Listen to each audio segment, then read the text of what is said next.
I was going to talk about innovation from my perspective and from a Barclays perspective, but I think given that Jens helpfully covered PSD2, and I was going to talk about PSD2 a little bit, I'll just say one or two words about PSD2. I think I have to really, just to ensure the banking view is reflected. I don't profess to represent every bank in Europe, but Barclays at least welcomes innovation, welcomes new players, welcomes the idea and the concept of TPPs and in particular payment initiation services. I think when you look at Barclays Ping It, in some respects that is a payment initiation service. What we clearly need is a regulatory framework that enables them to coexist with the PSP, the account holding PSP, so that we can exchange information and ensure that things are authorised in the appropriate way. So I think we all get that, and we welcome the regulatory framework that ensures that TPPs are regulated appropriately. I've been working for Barclays for longer than many people. Some people in this room have probably been on the earth. But what I would say is certainly since PINs were developed, we've said don't give your PIN to anybody. Don't give your PIN to anybody else. And on online banking, we say, don't give your passwords to anybody else. Don't share your passwords. Don't share your credentials. It's one of the core messages that we've said to our customers about protecting themselves against fraud. And I think my nervousness when I look at the conversations and I hear the conversations, and I'm no lawyer, is that we need to ensure that we're not suggesting to customers that they share their credentials with anybody else. Security is not an excuse. Security is important. I'm not saying we cannot create a PSD2 that creates the right way of interacting between a TPP and the account holding PSP. And if we can find that holy grail, fantastic. I remain to be convinced that either Parliament's version or Council's version actually does that, but I'll leave that one hanging because I haven't got the answer. I think this is incredibly complicated and difficult. But what I would say is I think certainly Barclays welcomes the idea, welcomes the principle behind PIS and TPPs, and would like to see the appropriate solution where we're not sharing customers' credentials with third parties in a way that isn't 100% secure. So moving swiftly on to the next slide, if I got this right. Okay, so what I would say in response to the what's next is just to explain that payments is a rapidly evolving and changing market. What do I mean by that? So if I look at channel, well, we all know what we mean by that. We know e-commerce, m-commerce, however you want to define it, even click and collect, which has become particularly attractive in the UK. Just a quick sort of form factor stat. In 2011, UK tablet sales generated 1% of retail e-commerce sales. In 2013, that was 10%. And in 2017, we believe that will be around 25%. 66% of tablet owners in the UK have bought a product through their tablet. So I think that shows that form factors and channels are evolving and people's approach to how they buy stuff is changing.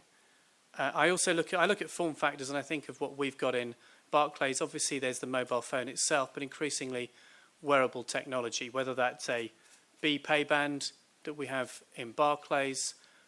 As you know, the form factor of a card is now used to pay for travel on the London Underground rather than an Oyster card, which was a bespoke specific system for the London Underground. You can now use an EMV contactless card for all your travel needs in London. So that's a good thing. I heard about market fragmentation. Actually, that's contrary to market fragmentation. That's using a card that people already have in their pockets to do something they want to do.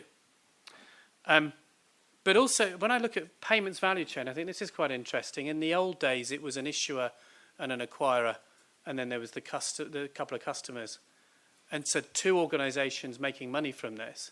There's now a lot of other organisations trying to make money from payments. And interestingly, how are they going to make money? Some have different business models. They don't make money directly from payments. But you've got a lot of other actors in this value chain all looking for a slice of a small pie. Now, this is just showing complexity. Quite a lot of names and brands in there. 1,130 payment startups in the US alone, 10 created every week. Over 200 payment types are now regularly used globally. Jean mentioned market fragmentation a couple of times and showed a very interesting graphic of lots of different payment terminals. I have the same problem even in the Barclays canteen.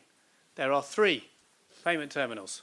There is one for the top-up thing that you have as a member of staff. There is one for contactless, and there is one for chip and PIN. So we already have complexity, even in a payments business, such as Barclays. And you can well imagine if you go to a well-known coffee chain where they have their own payment mechanism as well, and perhaps they want to accept payments in other ways too. So that is complicated for customers, and how many payment methods does a customer actually want? So there's a crowded marketplace, an innovative marketplace, but actually quite a complex marketplace. And to make matters even more complicated, we see the payments world as more than just the click bit. In fact, actually, we see our business, particularly the Barclaycard business, as joining the buyer and the seller, making it easier for the buyer and the seller to interact, making it easier for the buyer to buy something and the seller to sell something. And actually, I see a world in the future, wouldn't it be great if there were no queues when you bought something? If you got to that car park and didn't have to fish around in your pocket for the €8 of change that you need, which is unlikely to be in your pocket, or find a very complicated way of paying using your mobile phone number and dialing up and not getting through, and it's just inordinately complicated. I tried to pay with contactless in a car park just for £1, one little pound, because the supermarket didn't want people to be there that didn't use the supermarket. It took me about 5 minutes and I gave up and took the risk of a fine and probably my car being clamped and left there. They didn't actually come and get me. So it is complicated, and wouldn't it be great if there were no queues, that you went into a store, you bought your stuff, you left the store, and you paid. It just happened. It was seamless. So that's the kind of world in which we would like to go to, where things are seamless, things are easy. But it's a world that's more complicated than just that little bit at the end of buying and paying. It's a world where people increasingly merge all of those things together. They look, they search, they select, they buy and pay. And the bit afterwards is actually really important as well. Think of the reviews.